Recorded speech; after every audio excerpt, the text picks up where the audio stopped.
আরম্ভ হতে চলেছে আংশিক খণ্ডগ্রাস সূর্যগ্রহণ। দিনের বেলাতেই গোটা পৃথিবী জুড়ে নেমে আসবে ভয়াবহ অন্ধকার। জনসাধারণের মধ্যে পড়ে গিয়েছে শোরগোল। আংশিক খণ্ডগ্রাস সূর্যগ্রহণের বিশাল প্রভাব পড়বে বিশ্ববাসীর জীবনে। বিগত প্রায় 150 বছরের মধ্যে সব থেকে বড়, বিরল ও মহাজাগতিক সূর্যগ্রহণ শুরু হবে। এই ঘটনাটি খুবই গুরুত্বপূর্ণ, কারণ ঘটনাটির স্থায়িত্বকাল 3 ঘন্টা 53 মিনিট ধরে চলতে থাকবে। অর্থাৎ 4 ঘন্টার কাছাকাছি সময় ধরে গ্রহণটি কিন্তু চলবে। মাঝে মধ্যেই বিশ্ববাসী নানা ঘটনার সাক্ষী থেকে যায়, যার মধ্যে এই ঘটনাটি কিন্তু অনেক প্রভাবশালী।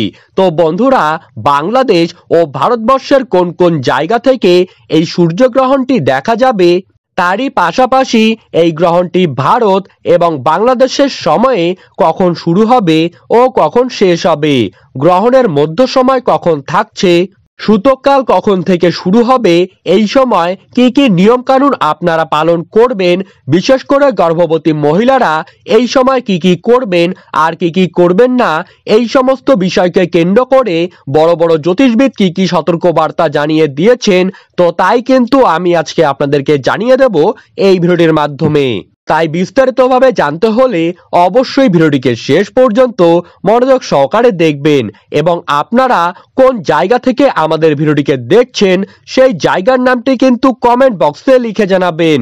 ভিডিওটি ভালো লাগলে একটি লাইক করবেন এবং চ্যানেলটিকে সাবস্ক্রাইব করে পাশে থাকা বেল আইকনটিকে প্রেস করে রাখবেন, যাতে পরবর্তী ভিডিওর আপডেট চলে আসলেই আপনার কাছে যেন সবার প্রথমেই পৌঁছে যায়।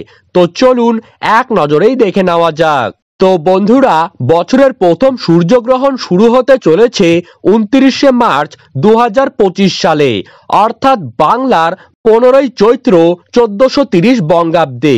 সেদিন কিন্তু রয়েছে শনিবার। ভারতের সময় অনুযায়ী দুপুর 2:21 এই গ্রহণটি শুরু হয়ে যাবে এবং সন্ধ্যা 6:11 এই গ্রহণটি শেষ হবে। গ্রহণের মধ্যস্থান থাকবে বিকেল 4:17 বাংলাদেশের সময় অনুযায়ী এই গ্রহণটি কিন্তু শুরু হবে দুপুর 2:51, শেষ হবে সন্ধ্যা 6:44।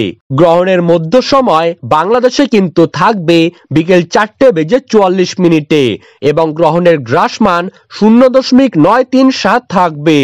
বাংলাদেশের ঢাকা, সিলেট, চট্টগ্রাম, নোয়াখালী, পাবনা, খুলনা, রাজশাহী, বিবাড়িয়া, কিশোরগঞ্জ, সুনামগঞ্জ, নেত্রকোনা, টেকনাফ, বরিশাল এইসব জায়গা থেকে স্পষ্টভাবে দেখা যাবে।